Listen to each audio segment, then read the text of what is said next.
a fucking coyote, man. It's not a human being. Whew, what an intense, great story, man. I think I'm gonna need a little break to absorb it all. Are you hungry? Shall we stop for a minute to have some refreshment? Well, maybe we could order out for some sandwiches or some chicken delight or something. Man, that sounds great. Yeah, man, I really dig Highway, and as you put it, it's, very poetic and, free-spirited. So I'm just curious about the process from Highway as a script to the day you went out there and shot the film. So we went out in the desert to start shooting it. While we were out there, the film took over and just went in its own direction and became something a little different. The only thing that was left from the original idea was the idea of a hitchhiker. Nice, man. I mean, I personally would love to see Highway shown in its complete entirety, remastered, redigitalized, all works, but I'm just curious, would you want it to be shown to a new generation of Doors fans to have them see you in a kind of different light than just performing in the Doors? Yeah, I'd like to get Highway shown because it was worth seeing, and I'm glad we made it. It'll be a good document of that era. I think it might work in educational television. Well, your vision was met halfway because PBS actually aired When You're Strange, and then When You're Strange showed brilliant remastered footage of Highway. So, there you go. That's great. Yeah, man, so was the film. I take it you like films. Absolutely, man, and it's not only about loving films, but it's also putting new ideas into the film world. Being inspired by you, like questioning the film process and the way things have been made. I was hoping maybe you can, give me a little advice on taking on this project. Just anything to get, to get people to think,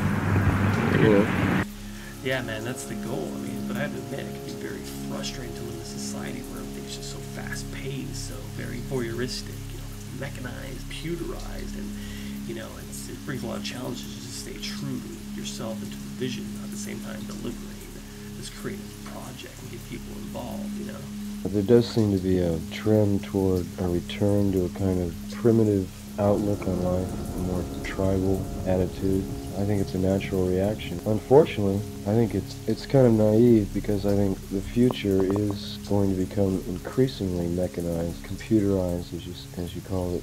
I don't think there's any turning back. It's just figuring out a way to survive and thrive in that kind of society.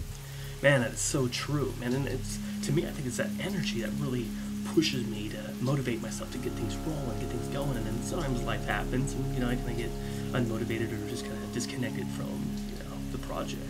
I think it's just cycles of energy.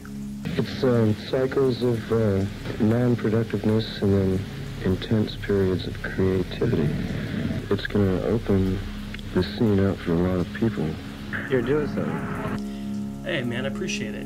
That's my goal, is open up the doors for filmmakers and, musicians to come together and kind of open up a new avenue in filmmaking. And technically, what I'm doing is no different than you and the Doors covering different bands and making them your own song. Except, obviously, you guys are established, and my project's more in a filmmaking than it is music. So, technically, I just want to honor this vision without, getting into trouble with all that, technical stuff. The First Amendment provides, supposedly, for freedom of expression. And there's a clause of it which states that any dramatic or public artistic performance comes under this amendment, which guarantees the right to say anything you want to without fear of being prosecuted. Absolutely. I'm starting to wake up. This is giving me some heavy stuff.